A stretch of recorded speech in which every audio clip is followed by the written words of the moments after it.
Hey guys, eto, may gusto lang akong i-share sa inyo para na rin sa awareness ng iba dyan na madali pang nagpapaniwala sa mga Hindi ko naman sinasabi na lahat ay scam or pero matuto lang tayong maging alerto or marunong kumilatis, ganyan.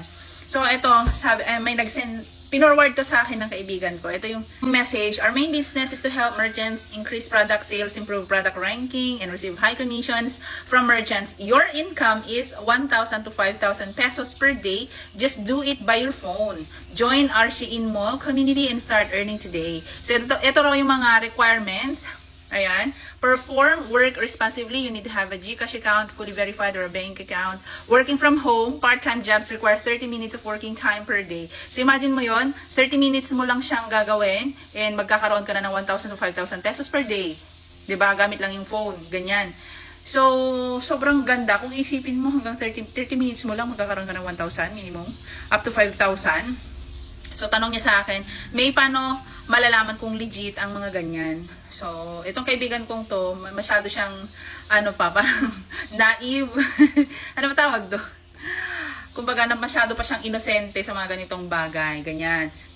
Kaya siya nagtatanong-tanong. And, syempre, maawa naman tayo sa mga ganitong mga kaibigan natin kung sila ay maloloko, ganyan. Kaya, nireplyan ko siya. Ang reply ko naman is, kapag nanghingi ng pera, ate. Ayan. So, once na may mga ganitong inaalok sa inyo, guys, tapos, hinihingan kayo ng pera na parang panimula, parang puhunan, magbigay ka ng 1,000, tapos, to start your job, ganyan, ay malamang sa alamang, scam po yun. Kasi kung nag-apply tayo ng trabaho, kahit saang trabaho, wala namang hinihinging pera, di ba? Ang ginagastusan natin is yung mga requirements like certificate, medical certificate, mga ganun-ganon. Pero yung magbibigay ka ng as in cash, para lang makapag-umpisa sa trabaho, wala pong ganun. 95% is scam yan. Basta nagpahaging na ng, ganito kailangan mo para makapag-start. You need to fund this ganito account ng 1,000 para ma-open yung, yung dashboard mo. Mga ganun. Hindi ko pa man alam tong kalakaran kasi hindi ko pumapatol sa ganito eh. May na-try na rin ako minsan pala. Yung parang, magsasagot-sagot ka ng mga captcha, yung gano'n. 100 lang naman yung hiningi sa akin, gano'n. Pero, dito lang din sa amin kasi yun. Support ko lang dun sa niraraket-raket niya. Ganyan. So, nagpaano ako ng 100, ganyan. Hindi ko rin naman ginawa kasi nga, yung magsasagot ako ng captcha buong araw, tapos for 0.10 centavo. So, hindi ko rin tinuloy. Sinuport ko lang yung inalok niya, ganyan. So, kung magtatrabaho po tayo, wala tayong kailangang bayaran. Alam niyo, kumita rin naman ako ng money sa Shopee, ganyan, na wala akong ibinigay na pera kay Shopee. Okay? So, kung na-share ko naman na dito sa aking mga social media platform, yung mga naipundar kong gamit sa pagiging affiliate or sa pag-earn ko ng mga commissions kay Shopee. Ayan, kung nakita nyo naman yun ay pure labor at hard work. Ang ginawa ko doon na wala akong nilabas or wala akong ibinayad kay Shopee na kahit na piso ni kusing wala. Okay? Kung gumastos man ako, yun ay mga binibili ko mismo sa Shopee. Ayan, like mga, ano bang pinagbibili ko? Ang dami. Bigla kong gumanda. Ayan, so ano bang pinagbibili ko? Yan, yung kagaya niyan. Sofa cover na yan, mga ball na ganun, mga racket na ganyan, mosquito racket na ganyan. Lahat yung binili ko sa Shopee, yung mga bag na ganun. Ayan, mga bag na ganyan. Yan yung mga gastos ko. Binili ko yon hindi para may maipakita ko, kundi binili ko yon dahil kailangan ko sila. And bonus yung may maipapakita akong product, may demo akong product para alam nyo kung ano yung quality ng product, kung ito ba ay maganda. May share ko sa yung reviews ko about sa product na yon. Yan yung mga nagastos ko. Yan yung mga pinagbibili ko na nagpalabas ako ng pera, pero hindi ko yun ibinigay sa tao. Hindi ko yun ibinigay sa kung sino-sino dyan na GCash or nag-deposit ako sa GCash ng may GCash para lang maging affiliate. Walang ganun. As an affiliate, you need not to shed anything, any amount of money. Wala. Tapos, ang isa pang gastos ko doon, Facebook ads. Okay? If you are familiar with Facebook ads, yun ay yung ibabayad mong pera kay Facebook mismo. Si Facebook po ang babayaran natin ng pera, tapos itong si Facebook, i-advertise niya yung mga video natin, yung mga content natin, i-expose niya yun sa mas maraming audience, para mas maraming makakita sa mga post natin, and eventually, bibili sila sa mga product na ine-endorse natin. Yon ang ibinabayad nating pera kay Facebook ads.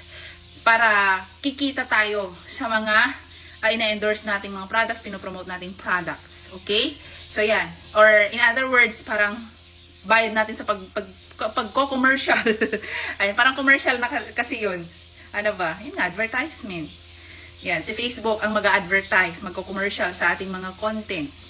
'Di ba? Para ma-expose siya sa gusto nating target people. Okay? So, yun lang yung magiging gastos mo as an affiliate. Bili ka ng product para may share ka sa mga viewers mo or magbayad ka ng Facebook ads, marketing agency. Ayun, yung mga marunong gumawa ng ads, sila yung babayaran mo kung gusto mo talagang gumastos. Pero yung magbayad ka ng ganito 1,000, magawan ka namin ng dashboard. Di ba may mga ganon-ganon? Ayan, bayad yan para sa dashboard mo, 1,000. Guys, pag once na ganon ang sa'yo, sinabi sa'yo ng mga kachat nyo, kung sino man dyan, scam po yun. Scam. Okay? Wag po kayong magpapaniwala dyan. Kasi, you can do affiliate on your own. Ang dami pong affiliate program dito sa internet. Merong Amazon, Lazada, Shopee, Ecomobi, Involvasia, ano pa ba? Yung Shein, may sarili rin siyang affiliate program. Applyan nyo mag-direct mismo sa Shein at hindi sa kung kanino. Okay? Kasi ang mga scammer ngayon, ang mga manlalamang sa kapwa, gagawa sila ng sarili nilang program to trick people na mag-join sa kanilang network and peperahan lang yan. Ayan. Ang masama pa dyan, pagka nahack nila yung mga Gcash ninyo, ganyan, ayun, malilimas pa yung laman ng mga Gcash ninyo. And worst, baka mamaya ma-access pa nila yung mga account nyo, gagamitin pa yan sa illegal na gawain. Tapos kayo pa mapapasama. So, wag po kayong papatol sa ganyan. Again, kumita po ako ng malaki as an affiliate. Malaki sa akin na yun kasi libo. Basta lumagpas ng libo, malaki na yun sa akin. Okay? So, kumita ako ng malaki sa pagiging affiliate na wala akong binayaran na tao. Okay? Bumili lang ako ng product ko sa Shopee. I-demonstrate ko yun sa aking mga content, sa aking mga video. Yun na. Tapos, nag-Facebook ads lang ako kahit hindi naman karamihan yung gastos ko doon.